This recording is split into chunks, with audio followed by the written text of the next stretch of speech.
buenas noches. Les saluda Estela Ruiz Díaz. Esto es En Contexto por Noticias Paraguay. Bueno, esta noche tenemos un tema muy actual porque el sábado eligen los abogados a sus representantes ante el Consejo de la Magistratura. Esto se da en un contexto de escándalo político a raíz de la renuncia o pedido de permiso, mejor, del senador Hernán Rivas ante el jurado de enjuiciamiento de magistrados. El Consejo de la Magistratura, el jurado de enjuiciamiento de magistrados son dos instituciones muy conectadas entre sí que tiene que ver con la selección de los miembros del Poder Judicial o la permanencia de ellos, según lo que decida el jurado de magistrados. Así que es un tema muy actual y se da en un contexto muy especial esta elección. Ya les agradecemos a los candidatos que participan hoy con nosotros. Doctor Enrique Berni, ¿cómo le va? Buenas noches. Hola Estela, hola Oscar, muy buenas noches a toda la teleaudiencia, contento de estar aquí compartiendo con ustedes. Doctor Oscar Pacielo, ¿cómo le va? Buenas noches Estela, un gusto estar aquí contigo. Buenas noches Enrique, ya nos estamos viendo muy seguido con el doctor Berni, así que es un gusto siempre compartir este programa. En este caso, Pacielo va por la reelección. Sí, voy por la reelección.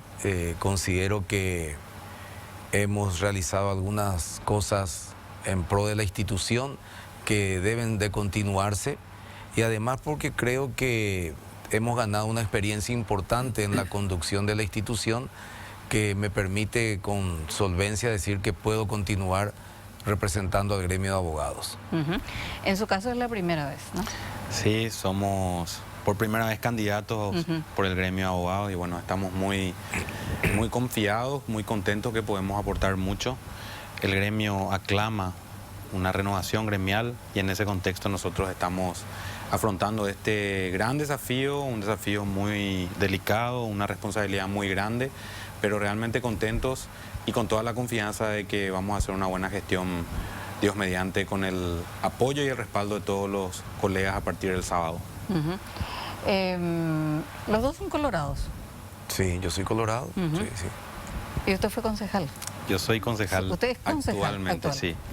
Y participé por la Asociación Nacional Republicana para ocupar mi banca actualmente. Asunción, ¿verdad? Sí, soy concejal de Asunción.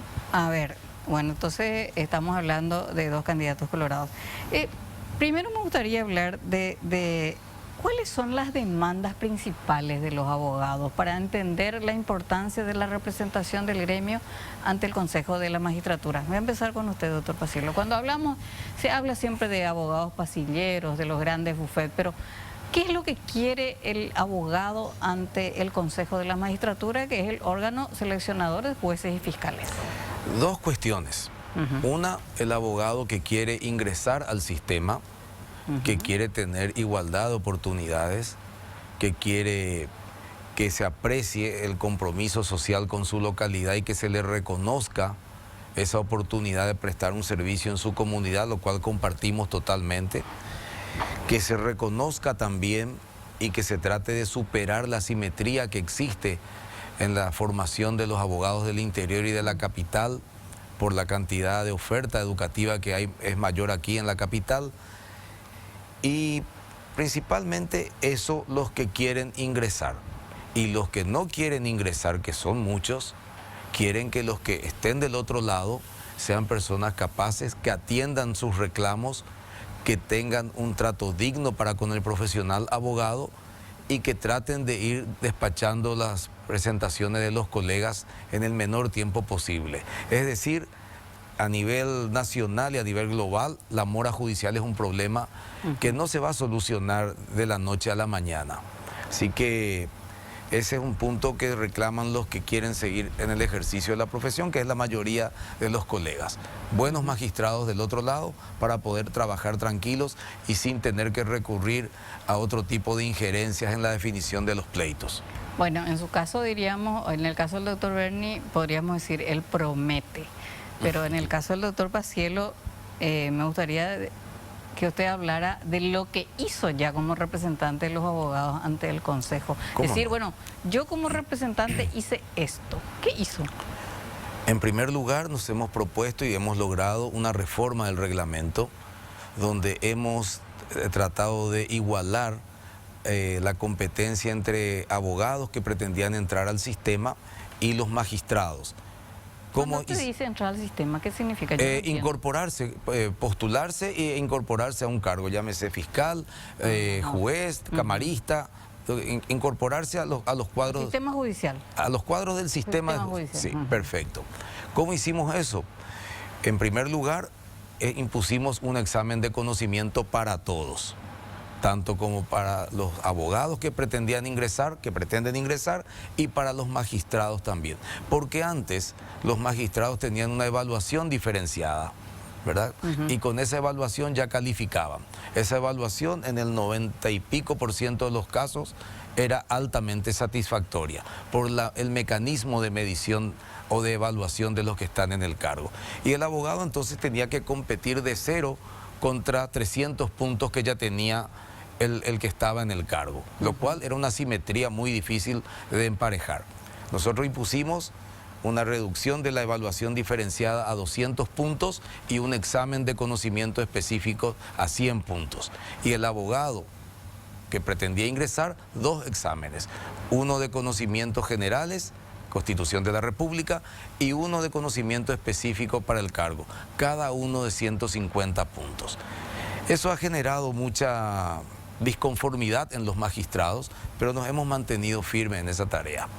Otro aspecto que hemos desarrollado fue el de modificar la malla curricular de la escuela judicial, que es un reclamo también de los profesionales, el mayor acceso a la misma. Pero lo hemos modificado a la competencia que van a tener como magistrados, ya no como un curso de posgrado con materias generales, sino enfocado directamente a lo que tendría que desarrollar un magistrado judicial.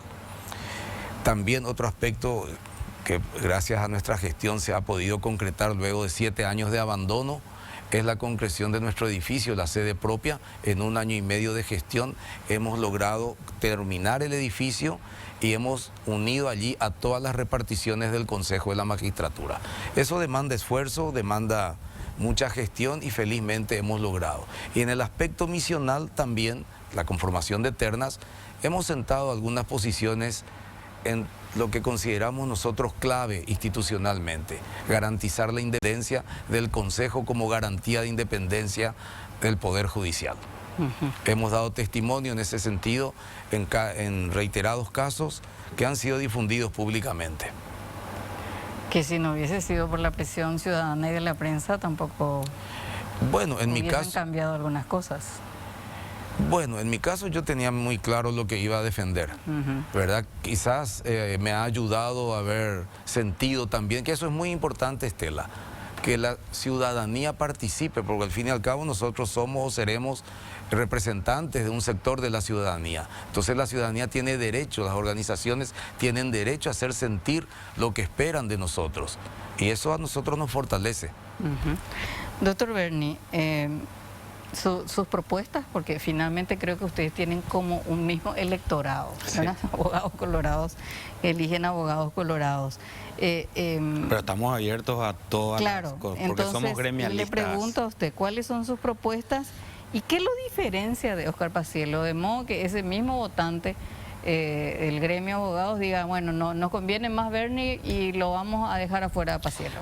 Bueno, primeramente nosotros tenemos 3 ejes fundamentales. El reclamo primordial de todo el gremio es que el sistema de justicia no funciona, que falta mucho para que un sistema de justicia cumpla con las necesidades de la profesión y del gremio y de la ciudadanía toda.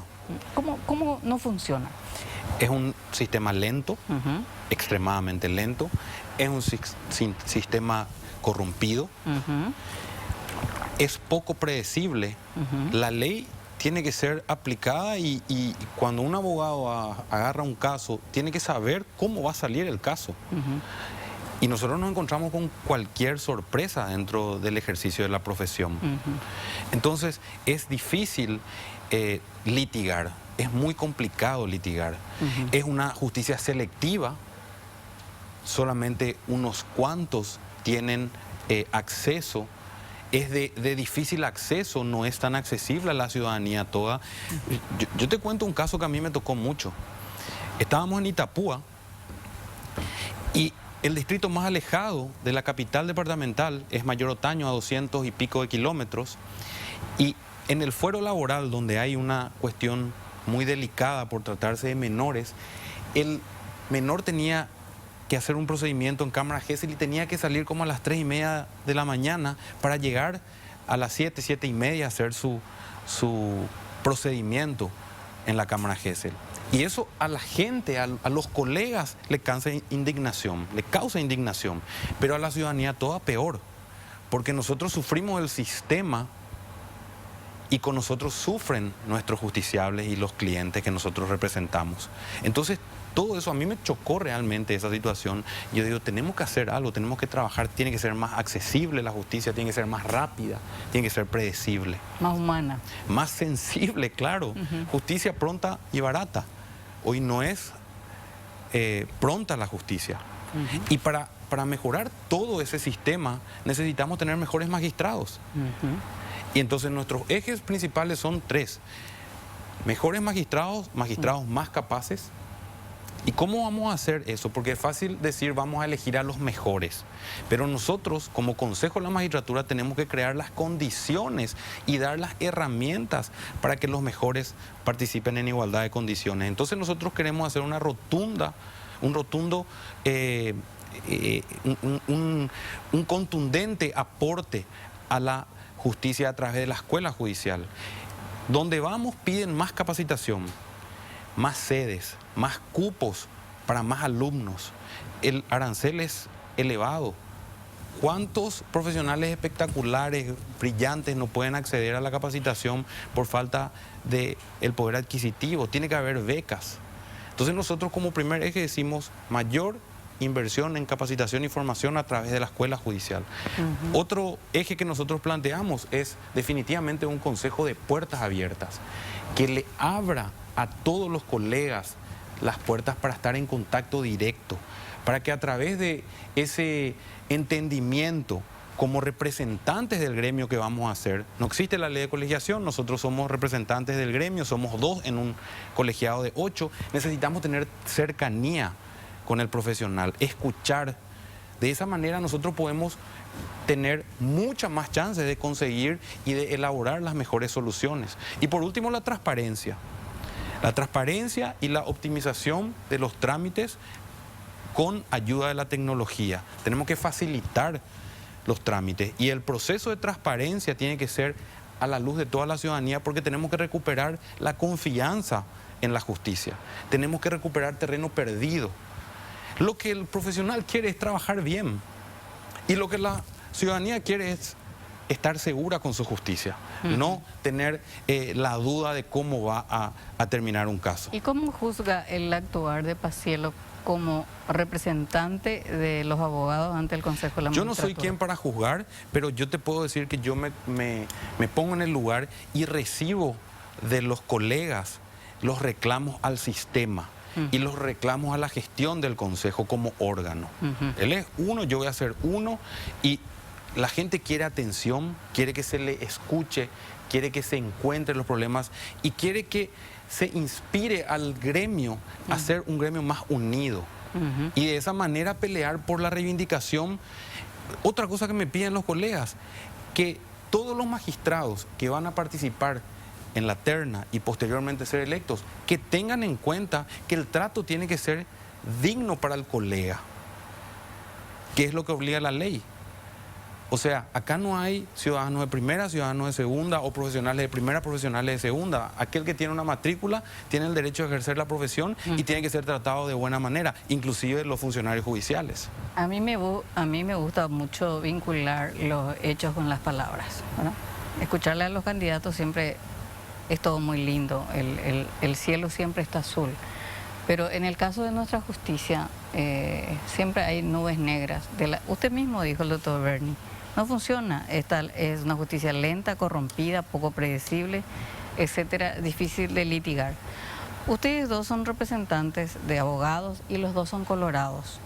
Y ustedes saben que la que la arquitectura de esta justicia está sostenida por el Partido Colorado. Entonces, esto sin que embargo, tenemos... hoy la Corte tiene mayoría de Claro, oposición, pero la sin Corte, embargo, o sea, claro. estábamos pero- viendo que sí.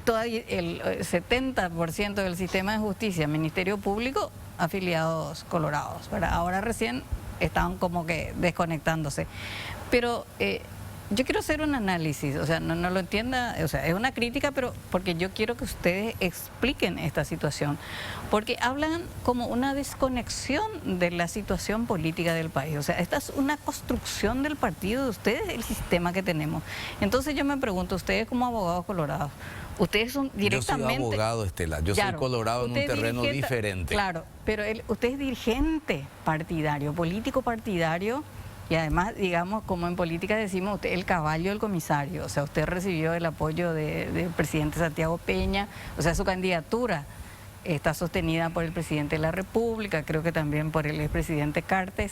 Entonces, esta elección del gremio de abogados es casi una elección No.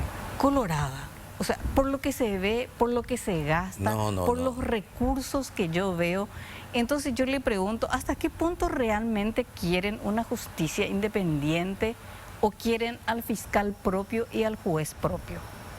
Primero que nada, Estela, agradezco muchísimo esta invitación que vos me hiciste para compartir un poco mis ideas. Yo provengo del gremio.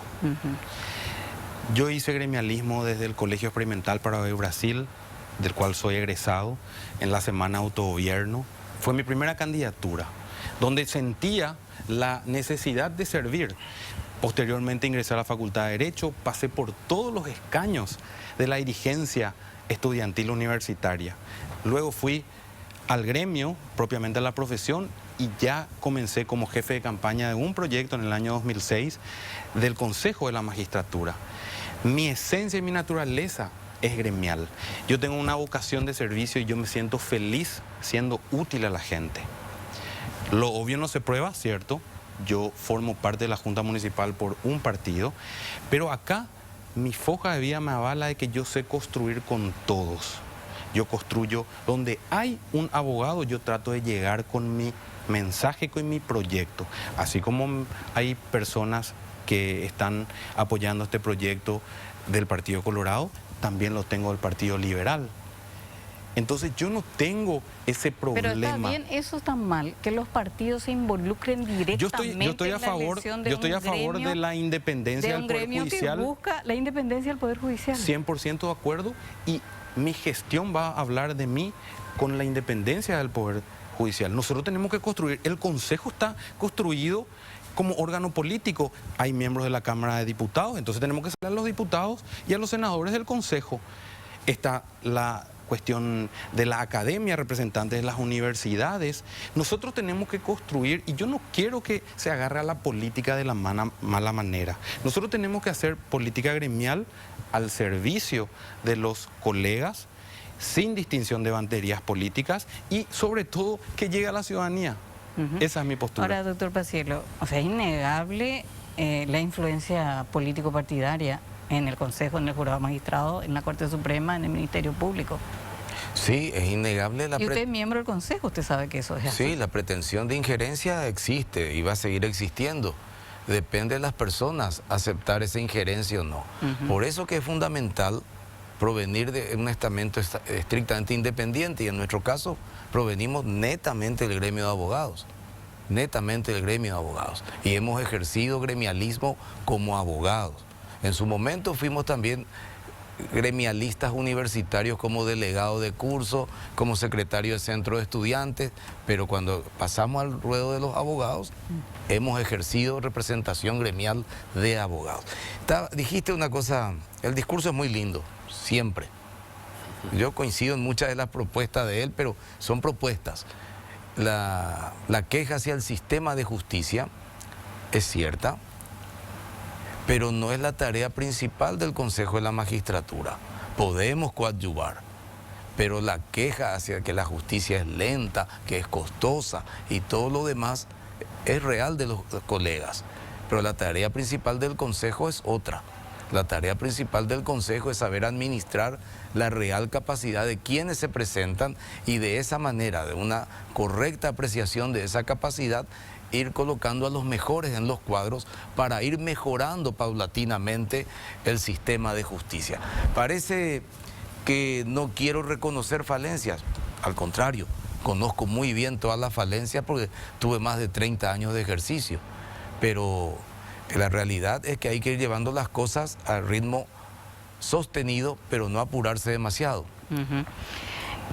Yo creo que nosotros tenemos un antecedente nefasto, diríamos, de esta complicidad que se daba entre la política, el jurado de enjuiciamiento de magistrados, los abogados. Diríamos, ese es un caso emblemático, el caso González Daer, que estaba vinculado con Carmelo Caballero, creo que también el doctor Almada. Y esa fue una muestra de la manipulación y del tráfico de influencias, o sea, incluso fueron condenados, diríamos, ¿verdad? Entonces, ¿cómo se evita eso? Porque esa es la, diríamos, la situación real, eso existe, sigue existiendo, o sea, ¿y cómo se evita eso? Como con ustedes, o sea, ¿cómo evitan el tráfico de influencias cuando provienen más allá del gremialismo, pero igual van a tener esas presiones políticas, pedidos de sus votantes? O sea, ¿cómo se evita eso? Vamos a empezar contigo, doctor Pacero.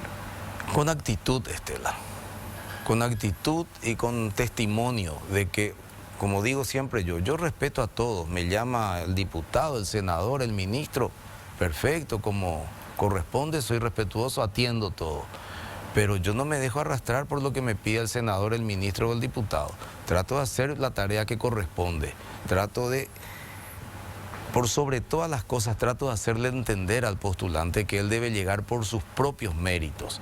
Y lo he dicho en muchas ocasiones. E inclusive, recuerdo que cuando estaba defendiendo la reforma del reglamento, tuve una reunión con agentes fiscales y defensores públicos en una localidad del interior. Esto fue simpático. Y yo les decía, que no me vengan más ustedes de la mano de un diputado que viene y que me llama a recibir a Mengano. Perfecto, quiero que vengan solos con sus carpetas y evaluar ustedes. Perfecto, listo.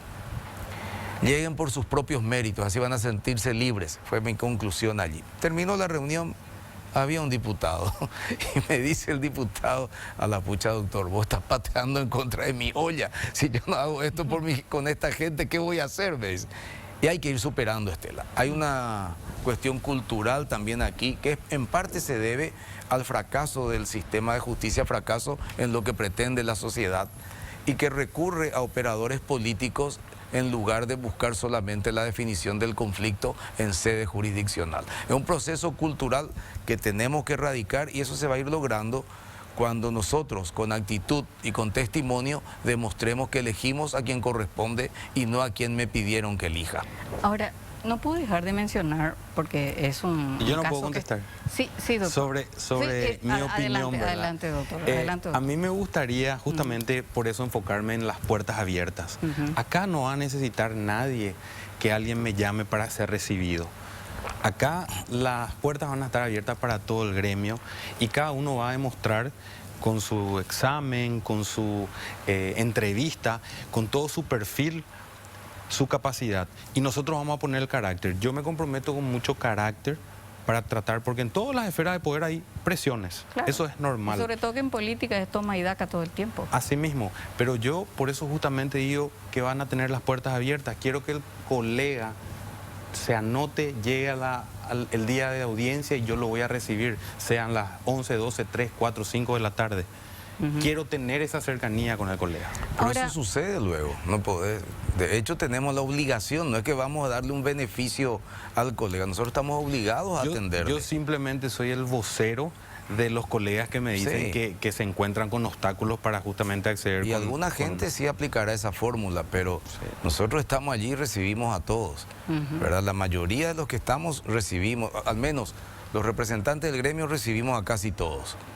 Otros tendrán su agenda particular, pero reitero, esa es nuestra obligación, no es una concesión al colega. Ahora, el tema Hernán Rivas, yo creo que hubo un vergonzoso silencio de la Asociación de Magistrados Judiciales, de los fiscales, de el propio Colegio de Abogados, que recién hoy sacó un comunicado. Él ya tuvo un escándalo en el 2020, ya hubo dudas sobre su título, este año volvió a ser, tuvo la audacia de ser electo presidente del Jurado de Enjuiciamiento de Magistrados. Y ahí, doctor Paciello, yo le quiero preguntar a usted, Rivas fue electo por unanimidad presidente del jurado, o sea, usted también le votó a Rivas. Fue la única candidatura, yo era presidente en ese momento del jurado, minutos antes de su elección era presidente, llegaron los 4 representantes del Poder Legislativo, más un ministro de Corte, con la intención de volver a elegir la mesa directiva, y les expliqué, pero legalmente estoy en el orden de sucesión, yo ejerzo la presidencia, queremos volver y vamos a plantear en la sesión una nueva elección. Pero, y queremos que Hernán David Rivas sea el presidente del jurado. ¿Querés llevar la elección durante la sesión? ¿Qué querés hacer? Yo opté por renunciar a la presidencia y fue la única candidatura presentada. No hubo otra candidatura. Y ahí es donde entra, doctor Berni, doctor Paciello, la cuestión política. Es decir...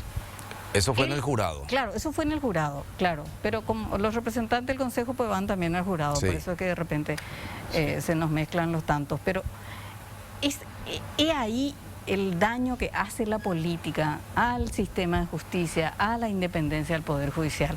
O sea, estaba claro que Hernán Rivas no podía ser representante del Senado ante el jurado de magistrados.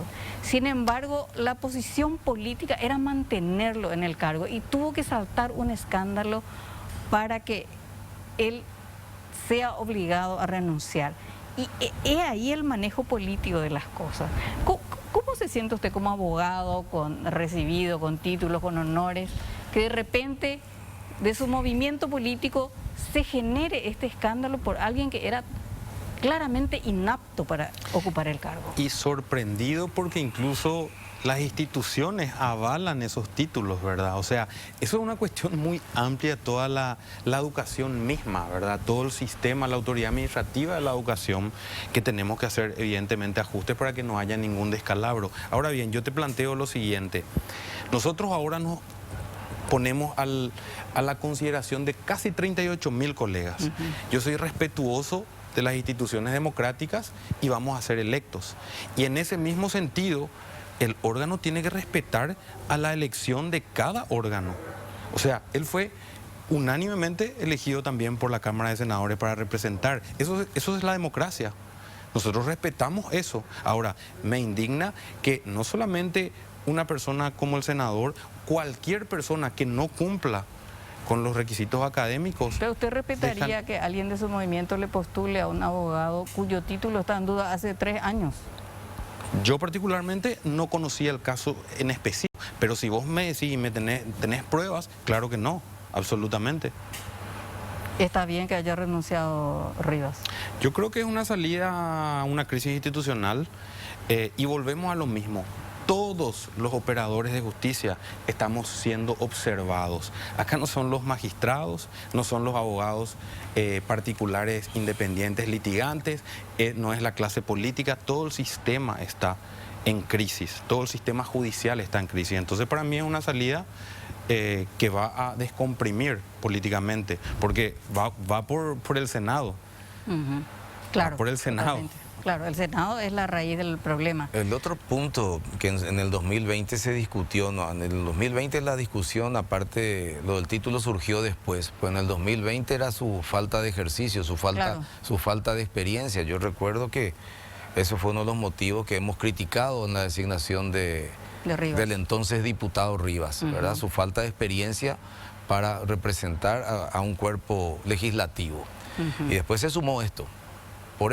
Porque se sumó esto, que ya afectaba, porque el otro es subjetivo, que tenga o no experiencia, que tenga buenos asesores, se puede corregir de alguna manera. Pero cuando surgió esto y se hablaba de la falta de autenticidad del título se estaba atacando la habilidad de él como integrante del cuerpo. Y a dudarse de su habilidad se está dudando de todo lo actuado en el cuerpo. Y ese era el riesgo. Por eso yo le pedí que pida permiso y que aclare la situación. Porque nos está afectando no a nosotros en forma personal, claro, está afectando a la institución. Y eso es muy grave. Bien, estamos llegando al final de este bloque y les invito a que se dirijan a sus votantes. Muchísimas gracias, Estela. Muy contento de compartir esta invitación. Gracias, querido Oscar, también. Quiero pedirle a todos los colegas que este sábado 28 acudan a votar y ejercer ese derecho y esa obligación, porque es la oportunidad, existe una luz de esperanza, queremos una mejor justicia, queremos colaborar desde el Consejo de la Magistratura, este órgano tan importante que es el filtro para que posteriormente lleguen a los cargos los magistrados.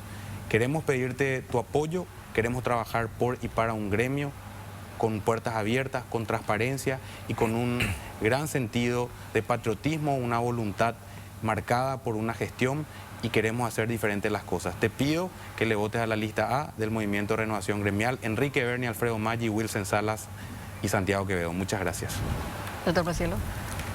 Bueno, yo creo que a esta altura de las circunstancias todos los colegas ya conocen lo que hemos hecho, la experiencia que tenemos, la trayectoria que tenemos, lo que integramos el movimiento de unidad gremial. Hemos dado testimonio todos de auténtico ejercicio de la profesión, hemos dado testimonio de auténtica y genuina representación del gremio en el cargo y hemos dado testimonio además de pelear por la independencia del Poder Judicial en reiteradas ocasiones dentro del Consejo de la Magistratura. Son tareas fundamentales que permiten un mejoramiento del sistema y el colega comprende perfectamente que mejorando el sistema también él va a estar mejor. Por eso le pedimos la confianza que depositen su voto por nosotros, la lista P, el 28 de octubre. Muchísimas gracias, doctor Paciello, doctor Berni. Y Muchas gracias que sea una fiesta democrática, como se dice, de toda elección. Bueno, les invito al siguiente bloque. Vamos a hablar con el doctor Ricardo Fretes, toda una eminencia médica. A la vuelta de la pausa. Bien, retornamos aquí en contexto ya con nuestro invitado aquí en la mesa, pero antes les quiero comentar sobre la revista Plus. La intensidad con la que se mueve el mundo de los negocios y las finanzas hace imperativo actualizar constantemente la información. Revista Plus es la publicación de economía y negocios por excelencia de Paraguay. En esta edición en tapa, Paraguay merece llegar al grado de inversión, dice Germán Rojas Irigoyen, presidente de una importante entidad financiera. Aquí tienen la portada de la revista Plus.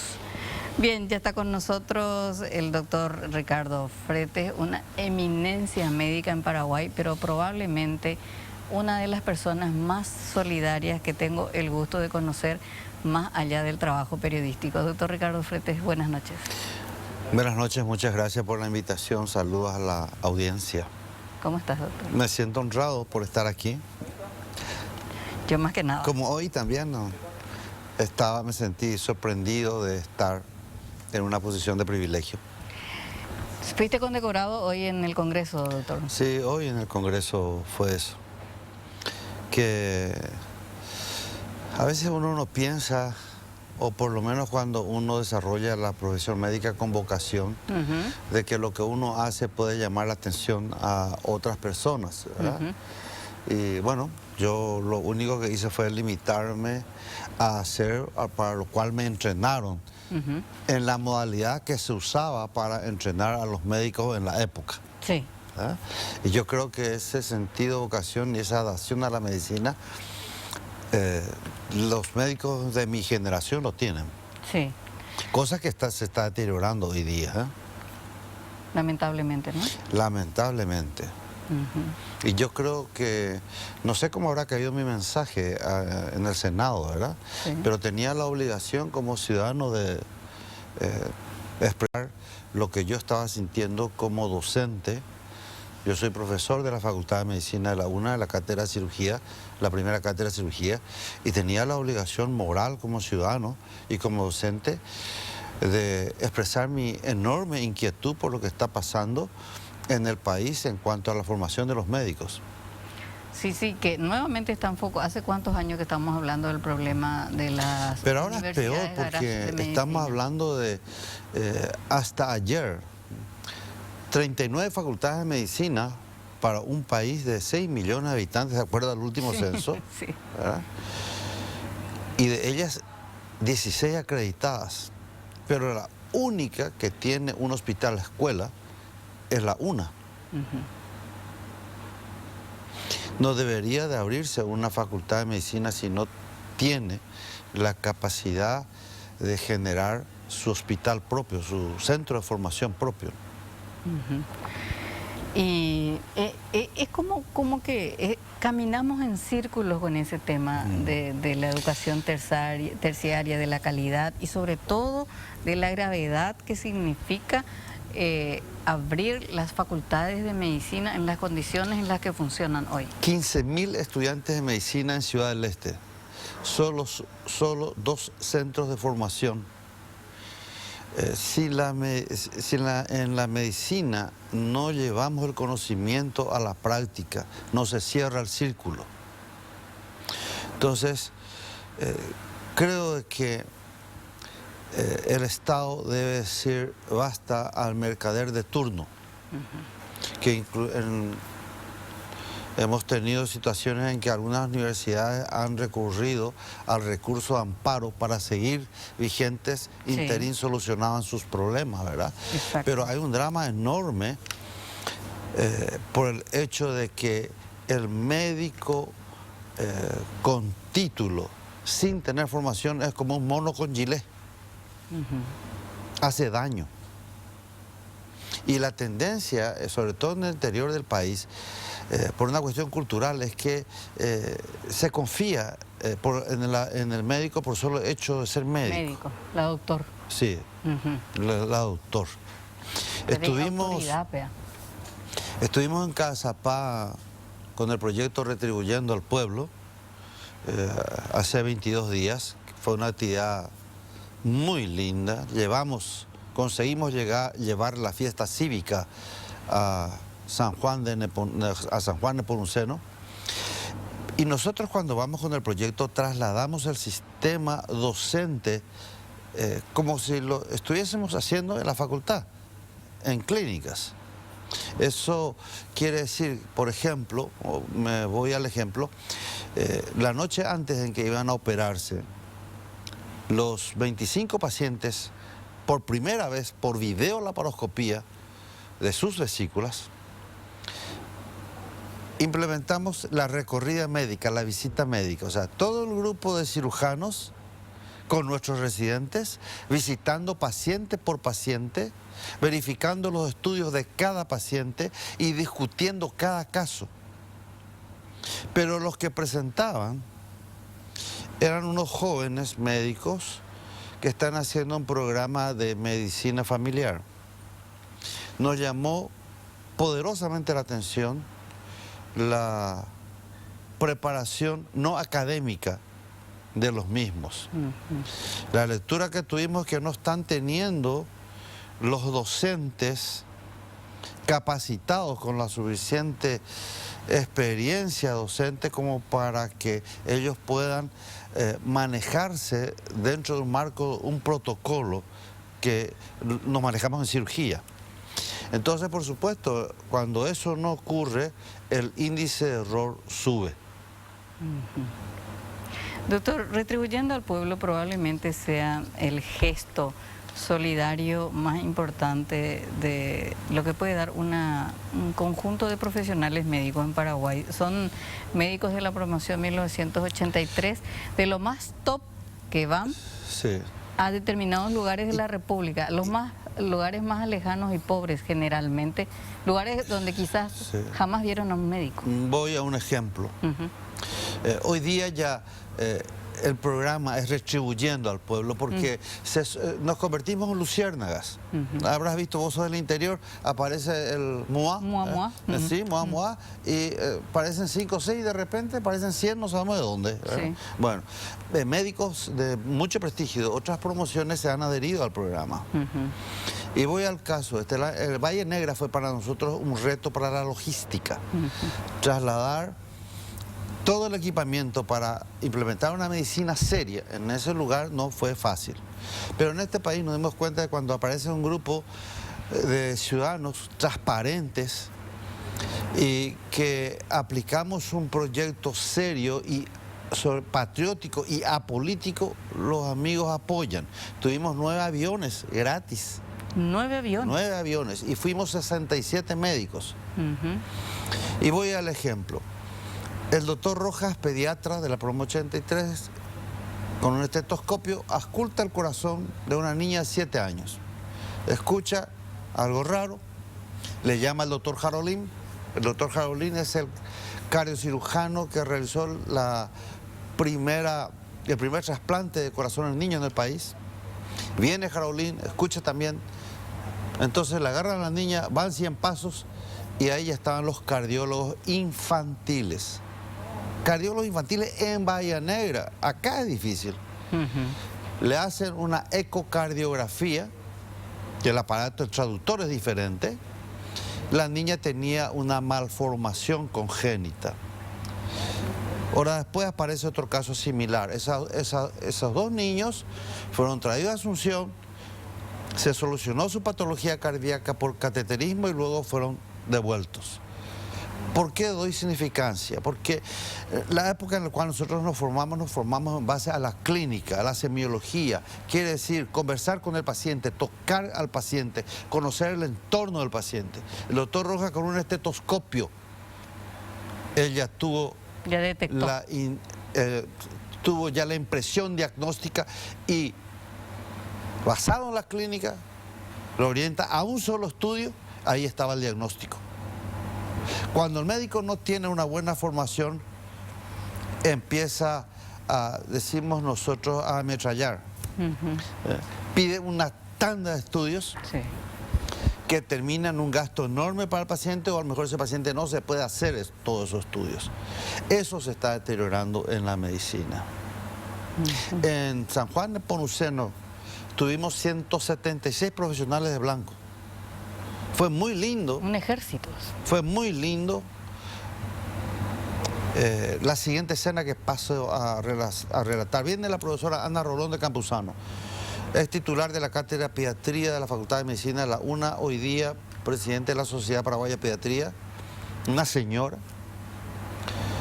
Y me dice, profesor Fretes, vengo a agradecerle porque nos dio el espacio a mi marido y a mí para poder contribuir.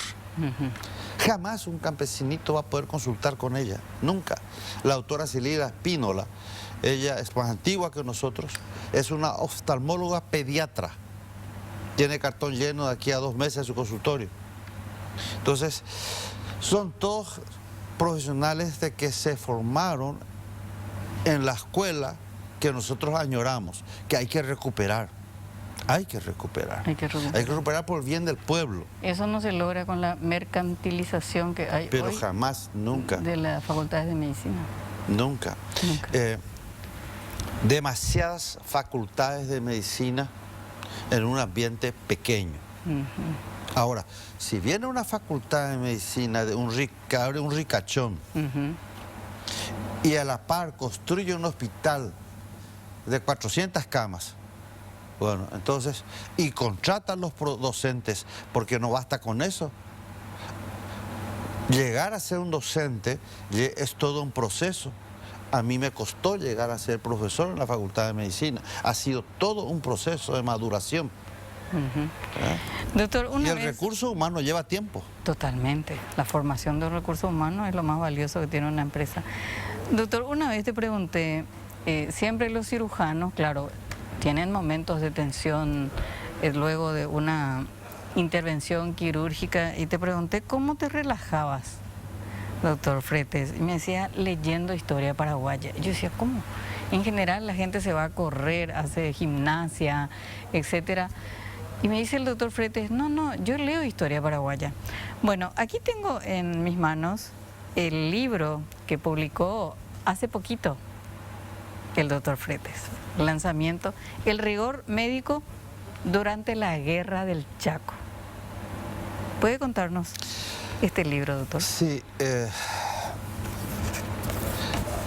hasta la fecha soy el único almirante médico acá de nuestro país. Y en la época, cuando yo era guardia marina, todos los meses me descontaban de mi salario el valor de un libro. Ah, sí. De un libro que lo escribían los excombatientes, escribían sus experiencias, lo llamaban obras útiles. Entonces, como el descuento era compulsivo, dije yo, no voy a empezar a leer. Y así empezó mi pasión. Y paso a relatar la siguiente anécdota. Una noche, siendo yo residente de cirugía, en la época nosotros vivíamos en el hospital. El primer día que yo fui a la residencia, el profesor Silvio Díaz Cobar, bisturí de oro de la cirugía paraguaya, me dijo, mi hijo, la sala 10 es un tubo, usted entra aquí, tiene que salir por acá, quiere ir por los costados, se va a golpear. Me habló de disciplina. Sí. Y la noche antes estaba leyendo la batalla de Grendahue y decía un párrafo del libro, y Grendahue iba a ser retomada de no haber sido por la oportuna aparición de la compañía del teniente segundo Juan S. Neto. ¿Quién fue Juan S. Neto? Juan S. Neto fue un estudiante de medicina que, estando estudiando en el 5º año en Montevideo, estalla la guerra y él se regresa. Lo quisieron poner en el batallón de sanidad por su condición de estudiante de medicina, él lo rechazó. Hizo el curso para oficial de reserva y revistó en el RI-8 Piribebuy desde el comienzo al final de la guerra. Fue un hombre condecorado. Al día siguiente, para sorpresa mía, voy a la secretaría y me encuentro al profesor Juan S. Neto, un señor que fue profesor de mi padre y que tenía una conducta disciplinada y le gustaba mucho lo militar. Entonces yo me presento militarmente a él, ya le llamó la atención. Y le dije yo, profesor, discúlpeme, anoche estaba leyendo la batalla de Grendahue y yo no sabía que usted tenía la Cruz del Chaco y la Cruz del Defensor, máximas condecoraciones del ejército paraguayo. Sí. Y él hondamente quita el pecho y me dice, mi hijo, juventud era la de antes. Y esa me los prendió Estigarribia, no como esas que se siguen regalando hasta ahora. Me llamó la atención el patriotismo de la juventud de aquella época. Entonces, tenía yo la posibilidad de contactar con alguien que estuvo. Y mucho de la comunicación oral está en ese libro. En este libro. Que consideré de que había una deuda con el sanitario, porque las preseas, los pergaminos, estuvo más de parte de los combatientes, claro, de armas. Pero el médico también fue un combatiente. Y se tardó recién en el año 1942, el 28 de septiembre, se hace justicia tras muchas notas de pedidos al comando en jefe para que el arma sanidad también reciba las preseas correspondientes. Lo que pasaron esos médicos, ese personal de blanco, es verdaderamente increíble, las hazañas que hicieron. El cirujano de guerra, yo llegué a conocerlo, a los alumnos de los cirujanos de guerra, el doctor Ramiro García Varesini, el doctor Ave María Purísima, Aguilar, el doctor Aguilar, Miguel Aristides, eran cirujanos sólidos que pudieron captar esa agresividad, esa solvencia de esos cirujanos de guerra. Que la genialidad estuvo llamativamente en alguien no médico, en Eligio Ayala. Doctor Ricardo Fretes, podemos hablar horas, sí, pero bueno, como dicen en televisión, el tiempo es tirano.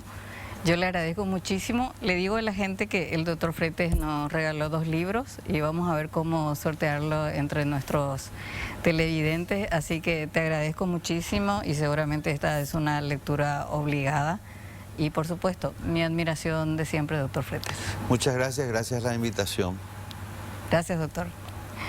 Bien, nosotros nos vamos y en el último bloque del programa y a pedido del público vamos a reiterar esta charla que tuvimos con Celsa Ramírez Rodas. Ella es protagonista de un documental llamado Guapu'ú.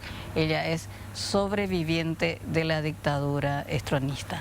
De mi parte, buenas noches, hasta el próximo miércoles.